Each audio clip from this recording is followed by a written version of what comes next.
Guys, demo namin sa inyo, Toyota Innova, full setup. Ito, guwapong-guwapo. Pinalitan natin siya ng grill, pinalitan natin yung hood logo, hood lining, busina, nilagyan natin siya. Full setup to, nilagyan natin siya ng projector, fog light. Yan o, lakas o. Bolt on, plug and play. Fog light, kita nyo, liwanag. So, fog light lang yan ha. So, fog light lang yan ng Innova. Ito, full setup.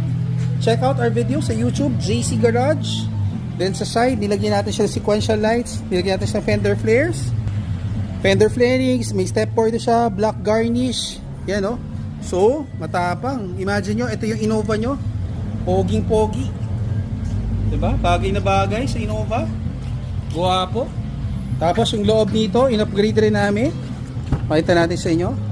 Lagyan natin naman door seal, black liner, full matting. Ultra HD camera, carbon fiber shifter, steering cover, LED interior, upgraded na yan. Tapos syempre, pinaka-pogi dito yung